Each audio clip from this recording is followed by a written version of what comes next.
Ça peut-être pas marcher pour eux, mais pour nous, ça va marcher. Mais dis donc, pourquoi est-ce qu'ils veulent nous empêcher d'aller en Europe? Ça va pas marcher pour eux, mais pour nous, ça va bel évidemment marcher. Donc c'est ça la conception des Noirs, en tout cas généralement. Ce qu'ils ont dit, c'est intéressant. Tu vas en Libye, on va te traiter comme un esclave, comme dans les temps anciens, comme à l'époque. On va te vendre à un certain prix, tu seras considéré comme une marchandise. Et je pense que c'est important pour que certaines personnes puissent. Le bonjour, salut à vous. Comme vous savez, ici c'est Emmanuel le Penseur. Si vous êtes nouveau sur la chaîne, n'hésitez pas à lâcher un pouce bleu, à liker, à partager, à commenter aussi, afin que cela puisse aider en termes de référencement. Surtout si vous êtes nouveau dans la chaîne, ça serait intéressant d'avoir un petit aperçu de vos opinions en ce qui concerne le sujet que je veux partager aujourd'hui. On va encore parler d'un sujet sur l'immigration des Africains. Pourquoi est-ce que les Africains généralement préfèrent y aller ailleurs et dorénavant ne veulent pas rester chez eux? La réponse est claire. Généralement, la majorité des personnes te diront que non. La raison pour laquelle ce dernier préférait aller ailleurs, c'est parce qu'en Afrique, là où ils sont, là-bas, il n'y a rien. Il n'y a pas à manger, il n'y a pas d'opportunité de travail, il n'y a pas d'opportunité quelconque ou d'ouverture pour réaliser des histoires, des prouesses, des projets concrets. Il n'y a rien du tout. Il n'y a pas tout cet accès. Alors qu'ailleurs, en allant ailleurs, chez les Blancs, il y a quand même tout un tas d'opportunités auxquelles ce dernier pourrait y avoir accès. Est-ce vrai ou est-ce faux? Ça, je vous laisserai répondre à cela. Mais on va réagir à une vidéo que j'ai vue sur Internet et que je tenais à analyser rapidement, qui concerne principalement un groupe d'Africains situés en Guinée, qui de temps en temps ont été aussi d'une part amenés à quelques démarches de telle sorte à aller se réfugier ailleurs, et principalement en France, qui est sans doute le pays préféré des Africains. Je ne sais pas pourquoi les gens aiment aller en France. Qu'est-ce qu'il y a en France d'intéressant? En France, il n'y a rien. La France, c'est un pays mort. Je suis désolé de le dire. Tu vas en France là-bas en tant que noir, tu es discriminé comme pas possible. Qu'est-ce que tu vas faire en France? En France, qu'est-ce que tu vas faire de concret?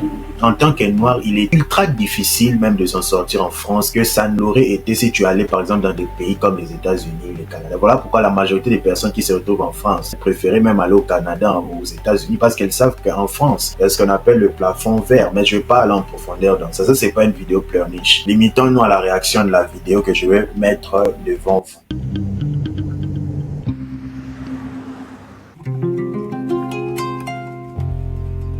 Mamou est une petite ville située au centre de mon pays, la Guinée. Les habitants de Mamou ont vécu un drame qui m'a beaucoup touché. D'ici sont partis 30 de mes compatriotes pour l'Europe. Arrivés en Libye, ils ont embarqué dans le même bateau. Ils ne sont jamais arrivés à destination. Ce naufrage a endeuillé toute la ville. Parmi les naufragés, Tcherno Amadou. Cette photo est le seul souvenir qui reste à ce couple de leur enfant. Il n'avait que 16 ans.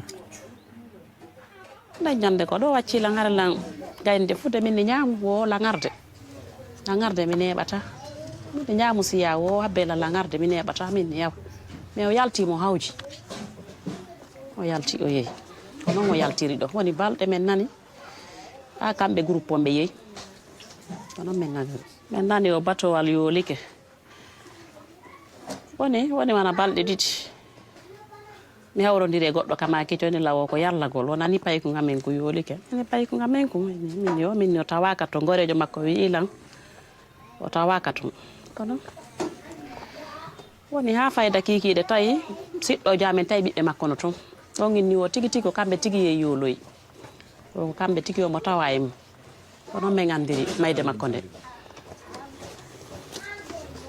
e buyɓe mayno e buy wana kamɓe groupe on ɗo fayda yawɓen ɓe e buyɓe mayno.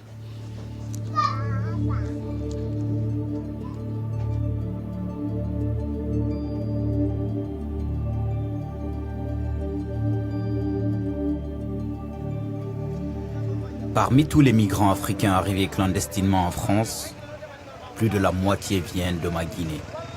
Mamou a la triste réputation d'être l'épicentre de ce fléau qui gangrène mon pays.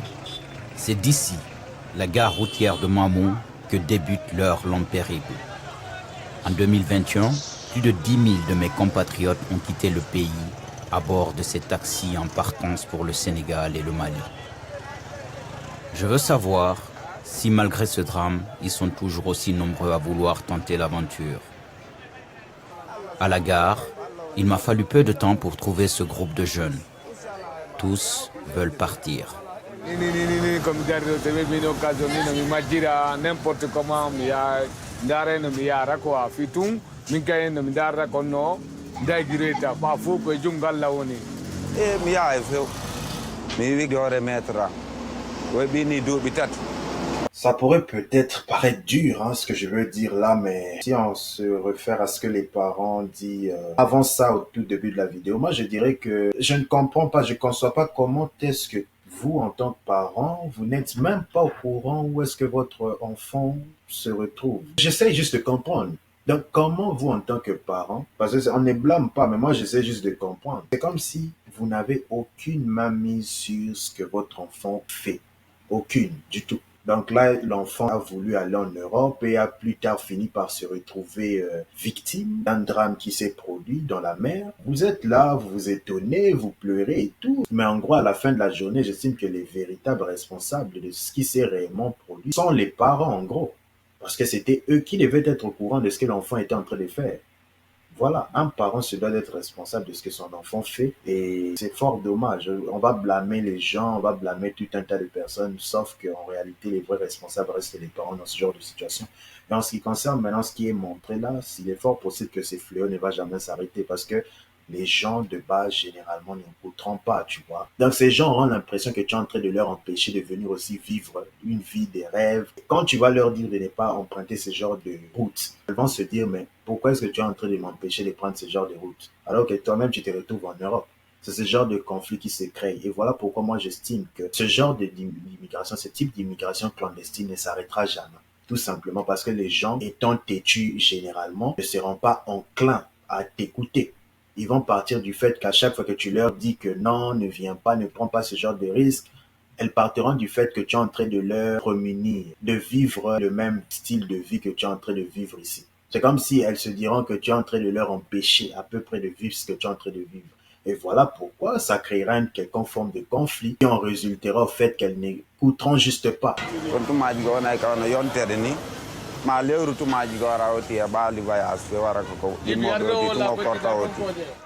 À Mamou, c'est l'hémorragie. Toute la jeunesse veut fuir le chômage et la pauvreté.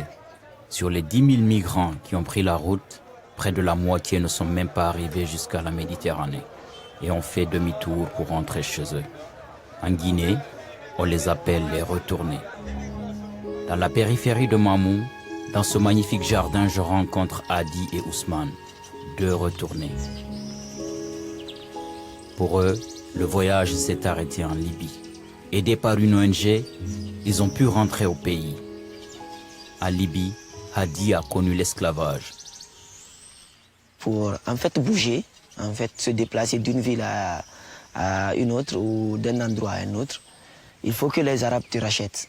Parce que quand ils t'achètent à ce prix, tu dois te racheter à un prix plus élevé. Et après, s'il y a des activités chez lui, par exemple, ou dans son champ, souvent il venait prendre des gens qui pourraient aller le faire.